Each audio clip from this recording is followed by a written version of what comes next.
నమస్తే.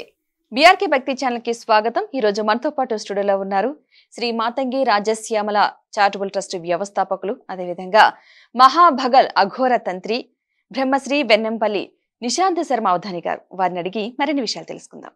నమస్కారం గురుగారు. మహాదేవ. గురుగారు, మీరు ముఖవర్చస్సును బట్టి జాతకం చెప్పగలము అని చెప్పేసి అంటారు. అంటే ఒక మనిషిని మీ ఎదురుకుంటా కూర్చోపెడితే వాళ్ళ ముఖవర్చస్సును బట్టి వాళ్ళ భవిష్యత్తు ఏంటి, ప్రజెంట్ ఉన్న సిచ్యువేషన్ ఏంటి, అంతకుముందు ఏం కష్టాలు అనుభవించారు, ఇలాంటి విషయాలని చెప్తారా?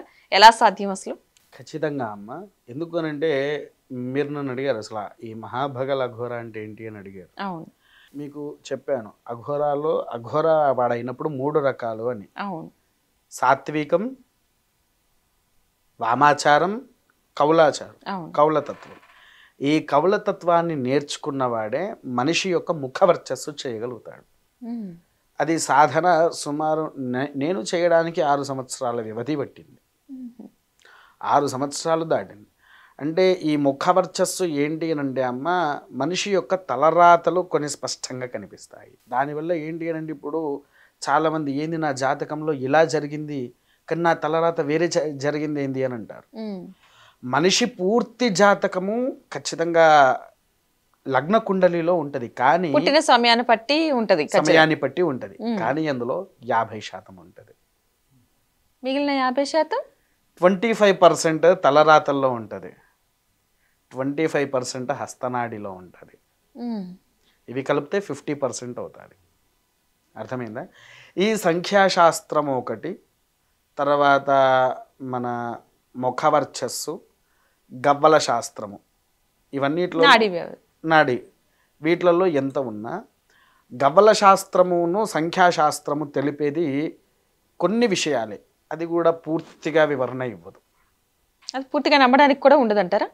నమ్మొచ్చమ్మా. కాకపోతే ఏంటి అని అంటే ఈరోజు జరిగే స్థితిగతులు మాత్రమే చెప్పగలుగుతారు. అంటే నువ్వు ఒక ప్రశ్న వేసావు నాకు, గురువుగారు నా భవిష్యత్ ఏంటి అని అన్నారు. నేను ఒక్కసారి గవలు వేస్తా. గవలు వేసిన తర్వాత అవి ఏ చక్రాలు ఎటువైపు ఏది పడుతుందా అనేది చూసి మా ఫలానా సమయంలో నీకు ఇబ్బంది ఉంటుంది, అప్పటి తర్వాత నీకు ఓకే అని చెప్పేస్తాం, అంతే, అది క్లోజ్. అంతేకాని దాంట్లో పూర్తి వివరణ ఇవ్వడు. మనకు పూర్తి వివరణ వచ్చేది ఈ 3ట్లలోనే: హస్తనాడి, ముఖవర్చస్సు, జాతక కుండలి. అందుకోసమే జాతకంలో ఒకటి ఉంది కానీ జరిగింది ఇంకొకటి. ఏంటిది ఇది? మీరు నాకు అలా చెప్పారు, నాకు ఇలా ఎందుకు జరిగిందంటే అందులో కొన్ని కనిపించవు, కొన్ని కనిపిస్తాయి. విన్నారా? నా దగ్గరికి ఒక వ్యక్తి జాతకానికి వచ్చాడు అని అంటే ఫస్ట్ నేను లగ్న కుండలి అసలు ఓపెన్ అమ్మ. లగ్న కుండలి దగ్గరికి కూడా వెళ్ళను. మొదలు చూస్తాను, వాడి తలరాతలు చూస్తాను, తలరాతలు చూసేసి చెప్పేస్తా, ఓకే డన్ బాయ్, అంతే. ఇంకా వాడికి ఏమైనా తెలుసుకోవాలనిపిస్తే సెకండ్ ఆప్షన్గా హస్తనాడి చూస్తాను. ఈ రెండిట్లలో నాకు ఏదైతే కన్ఫామ్ అయిందో అప్పుడు మళ్ళీ ఒకసారి జాతకాన్ని చూసి ఓకే రైట్. ఇప్పుడు చాలామంది జాతకాన్ని చూసి పితృదోష శాపం అంటారు, సర్పదోషం అంటారు. నాకు అవన్నీ అవసరం లేదు, జాతకం ఓపెన్ చేయాల్సిన అవసరం లేదు. మనిషిని చూస్తా, రైట్, సర్పదోషంలో ఉంది, పితృదోషంలో ఉంది, స్త్రీ శాపంలో ఉన్నాడు, దేవతా శాపంలో వీళ్ళ వంశమే ఉంది.